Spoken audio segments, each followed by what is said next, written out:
Hindi, Gabe. Tamang-tama ka. Actually, pinag-uusapan ka namin. Oo, bro. Sabi ko nga na, ikaw ang pinakamalaking third wheel sa buong Pilipinas.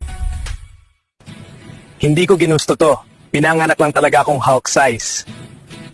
Kahit parang ka naming bodyguard 24/7, you always make us feel safe. Pre, important kayo sa akin. Kayo ang favorite kong couple.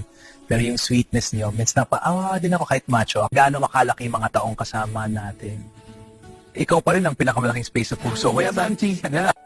Liam naman, nagiging cheesy ka na naman. Naku, ayan na. Napapahang blush ako. Yan na. May call ba man na to King Tuesday, babe? Ako rin, kung ba man nakituesday, support na lang ako pikang dinigay. Itong kahit ilang hangkuhok pang dumaan, ikaw pa rin ang pipiliin ko. I hope every day I choose you. Itong lino itong laki ni Gabe. Uy, hindi ako kalaban, so support ako lagi. Pero kung may manakita sa inyo, sasabihin ko lang, hangkid mo! Seryoso, Gabe. Thank you for being part of our love story. Eh naku, tigilan niyo ko dyan. Baka maiyak tong muscles ko. Soft ka rin pala deep inside, bro. Hindi, bro. Romantic lang talaga love story nyo. Nakakahawa. Sweet smile. Walang Hulk o Hank na makakasira dito. Promise. Promise din, I'll always protect you both.